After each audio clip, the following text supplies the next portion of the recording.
Peacock's in front. Pastorius starting to recover, but it's going to be Peacock. Peacock takes the goal for Great Britain. It is all over. Before we got to the 1500 metres, it was a formality. She did it 4 years ago in Beijing. Is she going to do it in London 2012? It's surely another goal. A great, great goal for Ellie Simmons. A new world record time. Three iconic moments from the 2012 London Paralympic Games there, from Johnny Peacock, Dame Sarah Storey, and Ellie Simmons, who all contributed to Team GB's best result on the medals table since Seoul 1988. Now, the 12-day event may just be beyond some of our living memories, but at the time it captured a nation, still on a high from the Olympics earlier that summer. However, almost 15 years after the event, we reflect on the legacy of London 2012 to truly determine if there has been a longer-term positive impact of hosting. The London 2012 Paralympic Games was a successful one for Great Britain, with the hosts taking away an impressive 120 medals, including 34 goals. However, the true impact of the Games was felt far beyond the track, pool or stadium. The Spirit of 2012 found that 70% of people believe the Games had a positive impact on attitudes towards disabled people, whilst 2/3 believe that general attitudes towards disability improved over the next decade. The Queen Elizabeth Olympic Park and surrounding areas, including the former athletes' village that became the East Village residential area, were built with accessibility in mind. The future of disability sport was also funded by the Games' success, with both elite disability sport and community initiatives to get disabled people active receiving increased funding. Plaudits of the Games came from all over the world, with the International Paralympic Committee describing the Games as the best that they've ever experienced. Records around the Games were smashed, including an accumulative 2.7 million tickets being sold for the events. Now, recognise this tune? Channel 4 adopted Public Enemy's Harder Than You Think for their opening credits, a song that they still used at this year's Winter Paralympics in Italy.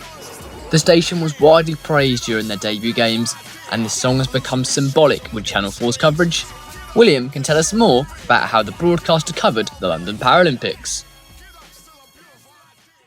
The 2012 Games were the first to be broadcast on Channel 4, with the terrestrial station taking over from the BBC as primary rights holders, and they were widely praised for their coverage, showcasing over 500 hours across its network throughout the 12-day event. In fact, the opening ceremony peaked at over 11 million viewers and became the most watched programme in the channel's history. Additionally, the 2012 Paralympics spawned a nightly roundup show, The Last Leg, fronted by two disabled comedians in Adam Hills and Alex Brooker. The success and legacy of this show is still apparent today, in the fact the programme still airs weekly editions, 14 years after the London 2012 Games. So, we've looked at the positives, but let's scratch beneath the surface and reflect on how 2012 was actually a missed opportunity for greater change. In spite of the groundbreaking coverage, there were criticisms of how the media portrayed disabled athletes. We can link this to the powerful TED Talk led by the late disability activist Stella Young. Young created this notion of inspiration porn, where disabled people are the objects of inspiration and are objectified for the benefit of non-disabled people. Channel 4 promoted the Paralympics using the tagline "Meet the Superhumans," which immediately denotes difference, superiority, and the fact that they are there just to be inspirational. Young also discussed how she wants to live in a world where we don't have such low expectations of disabled people. By branding the athletes as superheroes before the event even starts, demonstrates how they are being praised just for showing up, instead of waiting to see if they actually achieve any medal success. This constant need for audiences to feel inspired filtered through to journalists covering the event, according to Professor David Howe. Howe suggested that the reporter who strays beyond the well-established territory of feel-good stories and heartbreaking profiles and dares to make a critical assessment risks automatic censure. Howe also goes on to say that until the press feel at liberty to expose the Paralympic movement, it will continue to simply be a freak show. Therefore, it could be argued that the public's perception of disability is that it isn't taken too seriously, and thus limiting the impact of the legacy. So, how can we determine the legacy of London 2012? Well, firstly, let's look at participation rates in disability sports, which was a key feature in the Games' hope to inspire a generation.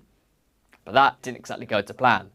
In the year preceding the Paralympics, 18.3% of UK disabled adults took part in sports. By 2016, this figure was down to 17%. There could be a number of reasons for this, starting with the fact that disabled people simply aren't inspired by the type of representation they see on screens. And expert Dr. Christopher Brown stated that the Paralympics have no relevance on the day-to-day lives of most disabled people, and that the Games is an exclusive event in which a fraction of disabled people ever qualify for. Howe echoes this sentiment and goes even further by saying that the achievements of Paralympians puts even more pressure on disabled people, and that the media is an extra burden, urging that they should too live extraordinary lives. Let's also have a look on the political landscape, including the Welfare Reform Act the government created in 2012. The act led to cuts in disability allowance, where some people face an average loss of £900. This resulted in many disabled people limiting their participation in sport due to the fear of losing even more benefits if they were seen to be active. This links to the social model of disability, as outlined by Charity Scope. They say that people are disabled by barriers in society rather than their physical condition. You might think that due to increased publicity, infrastructure would be improved to help the daily lives of disabled people. However, as you're about to hear from 3 Team GB Paralympians, their success didn't automatically make their lives easier. A week after winning 3 goals for Great Britain, I was left on a train without a ramp. And that is a reality check in terms of what living with a disability in the UK is actually like. The possibilities of who I could be are open when I'm walking around. When I'm in a chair, those possibilities are narrowed by the other person. And that's still the case. I pretty much know that whenever I go out, I'm going to face a problem being a disabled person, and we shouldn't. That's not okay. Finally, it appears that Channel 4 haven't done too much to subvert the beliefs of Paralympic sport being second-rate. If they wanted to create a bigger legacy, they would have built off the platform to broadcast more disabled sport, which barring the Paralympics, they've largely failed to do so.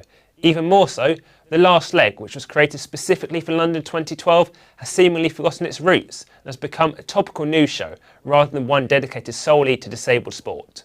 For years, the London 2012 Paralympic Games were perceived as being game-changing for disabled people. However, the harsh reality is that everyday life for disabled people was rather unaffected by the Games, and their true impact for people with disabilities was limited.